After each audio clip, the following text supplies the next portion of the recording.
नमस्कार, आप देख रहे हैं कैपिटल न्यूज। मैं हूं प्रफुल्ल गिरी। सड़कों पर बनी पुलिया सड़कों को मुख्य मार्ग से जोड़ती है, रास्तों को सुगम बनाती है और विकास की नींव रखती है।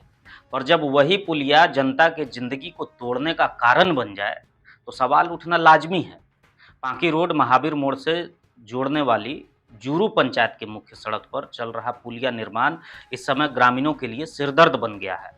यहाँ कोई राजनीतिक आरोप नहीं है, खुद ग्रामीणों का स्पष्ट और मुखर आरोप है कि यह निर्माण जनहित से अधिक अपना लाभ या कहें निजी स्वार्थ की पूर्ति के लिए किया जा रहा था। ग्रामीणों ने बताया कि लगभग 30-40 वर्षों से जिस सड़क से ग्रामीण आ जा रहे हैं, वहां अचानक पुलिया का पुनर्निर्माण का फैसला लिया गया है। हैरानी की बात तो ये है कि ग्रामीणों के अनुसार वहां पुलिया के पुनर्निर्माण की कोई जरूरत थी ही नहीं। बावजूद इसके भारी मशीनें आई, सड़क काट दी गई और निर्माण शुरू हो गया। अब हालात ये है कि बरसात के शुरुआती दिनों में ही डायवर्सन बह गया। सड़क कटने और जल जमाव की वजह से दर्जनों गांव का संपर्क मुख्य सड़क से टूट गया है और ये समझ से परे है कि निर्माण से पहले ना तो किसी वैकल्पिक मार्ग का इंतजाम किया गया, न ही गांवों की आबादी, स्कूल बसों और जरूरी सुविधाओं की आवाजाही को ध्यान में रखा गया। जो रास्ता वर्षों से ग्रामीणों के जीवन का हिस्सा था, वो एकाएक काट दिया गया। इस पुलिया निर्माण ने गांव के स्कूल जाने वाले बच्चों को सबसे बड़ा नुकसान पहुंचाया है। जिस रास्ते से स्कूल बसें नियमित रूप से आती जाती थी, वो अब पूरी तरह ठप हो चुकी हैं। ग्रामीणों ने भी खुलकर कहा है कि इस पुलिया की कोई आवश्यकता नहीं थी।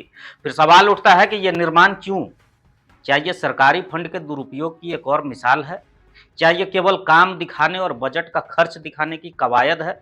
और अगर हाँ, तो इसके जिम्मेदार कौन है? और यदि वास्तव में पुलिया जरूरी था तो इसे बरसात से पहले क्यों नहीं बनाया गया? वैकल्पिक मार्ग मजबूती से क्यों नहीं तैयार किए गए? अगर ये सब जानबूझकर नहीं किया गया तो ये अदूरदर्शिता है, और अगर जानबूझकर किया गया है तो ये घोर लापरवाही है।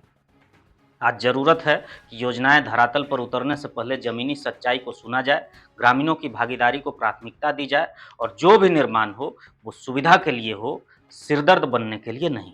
3 दिन से यहाँ का जो मुख्य मार्ग है वो एकदम बंद है, जिसमें बच्चे लोग भी स्कूल नहीं जा पा रहे हैं। आप किसी भी स्कूल में इंक्वायरी भी कर सकते हैं उनकी बस आ रही है या नहीं आ पा रही है। कहाँ का ये मुख्य मार्ग कहाँ का है? मुख्य मार्ग कहाँ जाती है? ये मुख्य मार्ग है जूरू पंचायत का है और जूरू पंचायत में दर्जनों गांव आते हैं। हरतुआ है, उधर से होकर पचमो वगैरह सारा चीज़ निकल जाता है। उस बीच में कम से कम 10 से 12 गाँव हैं। पहले से खराब था स्कूल? नहीं, ये पहले से बिल्कुल ख़राब नहीं था। एक ग्रामीण तक बोल सकता है कि 30 साल से 40 साल से ये पुल कुछ भी नहीं हुआ था। मतलब ये समझ में नहीं आया इस पुल को तोड़ के नया बनाने का क्या ज़रूरत था। ये मतलब अभी तक समझ में नहीं है। या तो सरकार के पास ज़्यादा पैसा है और या तो सरकार के खजाना में मतलब अथाह पैसा है, आ रहा है, उसको कहीं इन्वेस्ट करना है। इसका मकसद तो हमको यही समझ में आता है। दूसरा चीज़ है, अगर पुल तोड़ा भी गया तो तोड़ने से पहले डाइवर्सन बनता है। डाइवर्सन के लिए भी गवर्नमेंट पैसा देती है, ये मेरे को पता है। डाइवर्सन के लिए भी पैसा देती है। अब ठेकेदार क्या करेंगे? एक तो दूसरे के खेत में डाइवर्सन बना दिया बिना कहे पूछे। अब वो फ़ोटो खींचेंगे, यहाँ का साइट दिखाएंगे एग्जीक्यूटिव को या जिसको भी है पदाधिकारी को दिखाएंगे, इसका भी पैसा निकालेंगे। ठीक है ना? ठीक है, डाइवर्सन बना रहे थे, वो डाइवर्सन पक्का होना चाहिए था।